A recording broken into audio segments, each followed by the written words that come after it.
The rain hammered the tarmac outside Bozeman, Montana, turning every light into a smeared halo. At the top of the air stairs of the $82 million Gulfstream, Victoria Lang pointed one manicured finger and snapped, "You're just a grease monkey with opinions. Get off my aircraft." Two security men seized Elias Crow by the arms. His boots left dark streaks on the wet metal as they dragged him down. 40 seconds later, the control yoke slammed forward on its own. Alarm screamed through the cabin. Acrid smoke poured from the rear fuselage and clawed at the sky. Victoria's voice cracked over the wind. "Elias, come back. I was wrong. Please save us." She had no idea the man she had just thrown away was the only soul on that ramp who could stop her jet from becoming a fireball. 6 hours from now, his name would be on every boardroom screen in the company, and hers would be the one everyone suddenly needed to explain. But the real question hanging in the cold Montana air was this: how does a dismissed nobody end up rewriting the future of a billion-dollar aviation empire? Comment below which country you're watching from. Let's see how far this story travels. For hours earlier, the same airfield had felt almost peaceful. Elias had driven his 8-year-old son Finn across the slush-covered parking lot in a 15-year-old pickup that smelled of motor oil and wintergreen gum. On the bench seat between them rested a faded blue baseball cap, its brim frayed, the embroidered logo of the old Montana Grizzlies almost gone. The cap had belonged to Finn's mother. Today would have been her 34th birthday. Commercial flights out of Bozeman had been scrubbed by a fast-moving ice storm. Elias's sister, a gate agent working the morning shift, had offered to watch Finn while he hunted for any other route south to Salt Lake City. The boy looked up at his father, eyes serious behind rain-spotted glasses. "Dad, what if you see something bad and nobody listens?" Elias knelt, wiped a drop of water from the bill of the cap, and answered quietly, "Then the truth still has to be spoken, buddy, even if your voice shakes." A coordinator from Lang Aerospace had pulled him aside right after that. The company had quietly hired him 4 weeks earlier for an off-the-books structural audit on their newest Gulfstream fleet. His final report had to reach their Salt Lake legal team by morning, or the shareholder vote could collapse. One seat remained on the CEO's jet. Elias glanced at his son, then at the cap in his hands, and said yes. It was the fastest way back to Finn. They walked toward the sleek, white jet together. The rain had eased to a cold mist that beaded on the fuselage like sweat. As they approached the tail, Elias heard it, a high-pitched electrical hum, thin and wrong, coming from somewhere behind the rear pressure bulkhead. He stopped. Finn kept walking until his aunt took his hand. Elias circled the aircraft alone. The trim tab actuator on the horizontal stabilizer was moving by itself, a slow, ghostly twitch with no one in the cockpit. He climbed the stairs, found the captain, Marcus Reed, reviewing the logbook. "Captain, that actuator is hunting. Trim, runaway risk." Reed looked up, tired, pressed for time. "Maintenance swapped the stabilizer position sensor 2 days ago.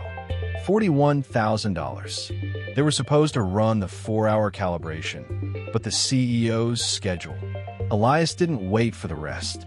He stepped past the captain, dropped to one knee beside the avionics bay, and isolated breaker panel 37. 90 seconds. That was all it took. A quiet click, a reset command entered from muscle memory older than the jet itself, and the eerie hum died completely. The actuator froze in its proper neutral position. Reed stared at the now silent panel, then at the oil-stained jacket and the single dad who had just done in 90 seconds what the director of maintenance had sworn was impossible. For the first time that morning, the captain's eyes held something closer to respect than dismissal. Elias said nothing more. He simply folded the faded blue cap, slid it into the left breast pocket of his jacket, and went to find his seat. The small private reversal stayed between him and the captain. No one else on the ramp even noticed. Then Victoria Lang arrived.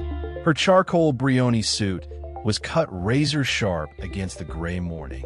Louboutin heels clicked across the wet concrete like a metronome, counting down to the shareholder vote that would decide whether she kept veto power over the board her late father had built.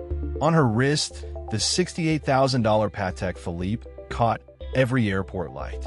Her director of operations, Marcus Lang, no relation, but her most trusted lieutenant, trailed 2 steps behind, carrying a leather portfolio and the kind of smile that never reached his eyes. He had spent months quietly undermining her, feeding doubts to the board, waiting for her to slip. Elias tried one more time as she reached the top stair. He spoke low, respectful, precise. "Ma'am, the trim system still has an uninsulated test circuit. We need 40 minutes on the ground." Victoria looked at the oil-stained jacket, the 2-day stubble, the man who smelled like engines and rain. She was already 15 minutes behind schedule. She saw only a contractor who had forgotten his place. "You're just a grease monkey with opinions," she said, voice sharp enough to cut the wind. "Get off my aircraft." 2 security men moved before she finished the sentence. Elias didn't argue. He didn't raise his voice. He simply looked once toward the terminal window where Finn pressed a small hand against the glass, then walked down the stairs under his own power. The faded blue cap stayed folded against his heart. The Gulfstream pushed back from the gate. 30 seconds after ground power disconnected, the trim motor reactivated from the forgotten test circuit. The nose pitched down hard. Smoke began to curl from the rear fuselage like a dark promise. And the same captain who had watched Elias reset that actuator in 90 seconds now keyed the radio, voice tight with panic. "Tower, Lang 1 Heavy, we have an emergency." The Gulfstream clawed for altitude anyway, engines screaming against the sudden pitch. Inside the cabin, Victoria gripped the armrest so hard the leather creaked. Champagne flutes slid across the polished walnut table and shattered on the floor. The smell of burning insulation filled the pressurized air like scorched plastic and regret. Elias stood on the rain-slicked ramp, arms crossed, watching the jet disappear into low clouds.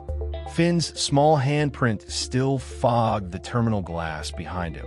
The faded blue cap pressed against his chest like a heartbeat he refused to lose. He turned without a word and walked back to the maintenance hangar. That night, the incident report landed on every board member's desk. Victoria's private jet grounded indefinitely. Insurance adjusters swarmed the airfield. Marcus Lang circulated a quiet memo.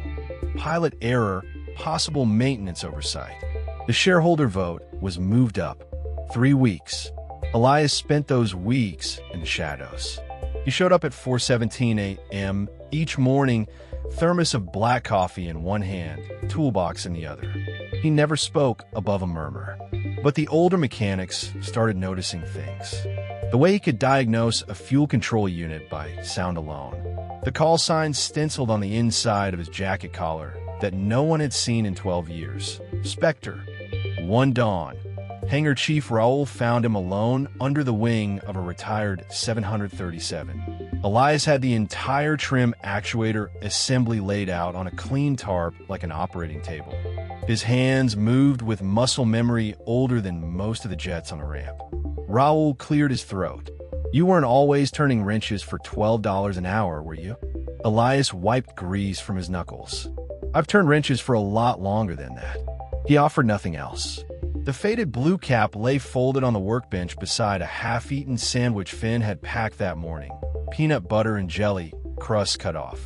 Raoul noticed the corner of a faded photograph tucked inside the cap's sweatband. A younger Elias in flight suit, standing beside an F-16. 4 silver stars on the collar. He said nothing. The new mini-crisis arrived on a Tuesday. Marcus Lang appeared at the hangar door at 10:42 a.m., flanked by 2 lawyers and a federal aviation inspector. The smell of their expensive cologne clashed with the odor of Jet A and Solvent. Marcus's Italian shoes reflected the overhead fluorescence like black mirrors. He held up a crisp printout. Effective immediately, All third-party contractors are barred from Lang Aviation property until the NTSB clears the incident. That includes you, grease monkey. Elias set his ratchet down slowly. The clink echoed off the metal walls. Marcus leaned in, voice low enough that only Elias heard. Victoria doesn't need distractions, especially not from yesterday's news. You're done here. The words landed like the earlier insult, but this time they carried weight. The entire maintenance crew watched from the catwalks above. Finn was at school, but Elias could almost feel the small hand against the glass again. He reached into his breast pocket, pulled out the faded blue cap, and set it on his head. For the first time in months, the bill shaded his eyes the way it once shaded them at 30,000 feet over hostile territory. Understood, he said, but he didn't leave the ramp. Instead, he walked to the chain-link gate where the public observation deck overlooked the tarmac. He sat on the same bench where Finn liked to watch planes take off. The cap stayed on, and for the next 6 hours, he simply watched. What no one realized was that the forgotten test circuit wasn't the only anomaly in Lang 1 Heavy. Elias had seen 3 others during his 90-second reset. Subtle, cascading failures that pointed to a deeper software patch someone had rushed 6 months earlier. A patch Marcus himself had signed off on to cut costs before the shareholder vote. Elias pulled a small notebook from his jacket. Page after page of neat handwriting. Part numbers. Time-stamped fault codes. 1 entry, circled twice. Invoice number 4471. Unauthorized firmware flash. 2:14 a.m., March 12th. The handwriting matched the signature on the bottom. M. Lang. He closed the book. The faded blue cap cast a shadow across the pages like a promise kept in silence. By Friday, the grounding had cost Lang Aviation $1.8 million in lost charters. Board members began canceling lunches. Victoria's Patek stayed in its velvet case. She hadn't left her father's old office in 3 days. The smell of stale coffee and printer toner clung to her Brioni suit. Marcus grew bolder. He scheduled a closed-door briefing for Monday morning. No press, no Elias, just the 12 voting members and a prepared narrative that painted Victoria as reckless and the maintenance division as negligent. The vote would follow immediately. Elias received the leaked agenda at 11:07 p.m. Saturday night. The text came from an anonymous number, but the wording carried Raoul's careful phrasing. He read it once, then looked across the small apartment to where Finn slept, clutching the same stuffed fighter jet Elias had carried through 287 combat missions. The faded blue cap hung on the bedpost above the boy like a sentinel. He didn't sleep. Instead, he drove back to the airfield at 3:40 a.m. Security cameras caught him slipping through a service gate he wasn't supposed to know existed. He carried only the notebook and a single flash drive no larger than a dog tag. In the darkened avionics lab, he connected the drive to the master diagnostic terminal. Lines of code scrolled across the screen. Code he had written himself once, back when he still answered a call sign Spectre and the government paid him in classified contracts instead of hourly wages. The system recognized the encrypted key in 11 seconds. A soft chime echoed in the empty room. Elias leaned back. The faded blue cap rested on the desk beside the monitor, its fabric worn thin where flight helmet straps had once pressed for hours. Inside the sweatband, the old photograph stared back at him. Himself at 29, wings gleaming for stars on the collar, standing next to the man who would later become Victoria's father. The screen flashed once. Legacy patch restored. All test circuits isolated. Flight envelope returned to factory spec. He copied the full maintenance history, every timestamp, every digital signature, onto a second drive. Then he added one more file, a quiet audio recording from the cockpit voice recorder of Lang 1 Heavy. The moment the trim motor failed, the exact second the captain had whispered, should have listened to the guy on the ramp. Elias ejected both drives. He slipped one into the breast pocket opposite the cap. The other he sealed inside an unmarked envelope with a single handwritten note. The note simply read, "Before you vote." He left the hangar the same way he entered, boots silent on wet concrete. Dawn was still 2 hours away. The symbolic cap went back over his heart, its weight familiar, grounding. Monday morning arrived with frost on the wings and tension thick enough to taste like copper. The boardroom on the 5th floor smelled of fresh croissants and fear. Victoria sat at the head of the long oak table. Charcoal brioni exchanged for a simpler navy suit that somehow made her look smaller. Marcus stood at the projector, laser pointer dancing across bullet points that blamed everyone but himself. The Patek on his wrist caught the overhead lights every time he gestured. $68,000 worth of certainty. 11 board members listened, faces unreadable. The vote would be called in 17 minutes. Marcus smiled that cold, eyeless smile. We cannot allow sentiment to override safety or competence. He clicked to the final slide, a photograph of Elias walking down the Gulfstream stairs, head bowed, oil-stained jacket glowing under the hangar lights. Some people, Marcus said, voice smooth as his Italian leather soles, simply don't belong at this altitude. The room stayed silent until the door at the far end opened. A single security guard stepped aside and walked Raoul, carrying the unmarked envelope. He placed it in front of Victoria without a word, then retreated. She opened it slowly. The paper whispered. Inside lay the second flash drive and the handwritten note. Her fingers trembled just once as she read the 4 words. She looked up. For the first time in weeks, her eyes weren't calculating schedules or stock prices. They were searching. Marcus's smile faltered half a millimeter. Whatever that is, it can wait until after the vote. Victoria slid the drive across the polished table to the head of IT, an older woman named Carla who had flown with Victoria's father in the early days. "Play it," she said. Carla plugged it in. The projector screen went dark, then lit with raw cockpit audio. The exact pitch of the failing trim motor filled the boardroom like a scream. Then the captain's voice, tight, breaking, should have listened to the guy on the ramp. The recording played for 43 more seconds, long enough for every board member to hear the forgotten test circuit mentioned by name, long enough for Marcus's digital signature to appear time-stamped at 2:14 a.m. on the overlaid maintenance log. The room temperature seemed to drop 10 degrees. Victoria's hands closed around the faded blue cap that had been tucked inside the envelope alongside the drive. She recognized it now. She had seen it pressed against Elias's chest the day she threw him off her jet. Her voice, when it came, was quieter than the click of her former Louboutins. "Call him up here." Marcus stepped forward. "Victoria, this is highly irregular." She looked at him for the first time with something close to pity. "You're about to learn what irregular really feels like, Marcus." Security was already moving.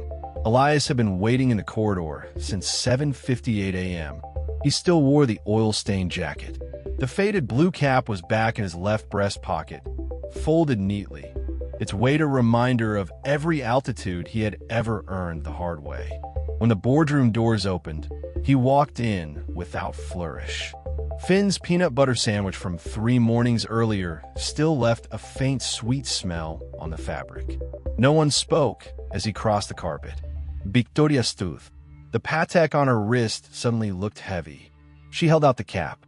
The entire room watched as Elias took it, unfolded it once, and placed it on the table between them like a treaty. Then he looked at Marcus, really looked, and spoke for the first time since being thrown off the aircraft. "You missed one line of code in the patch. I fixed it at 3:47 this morning. The jet's ready to fly. Question is, who's flying it?" The silence that followed stretched long enough for every board member to hear their own pulse.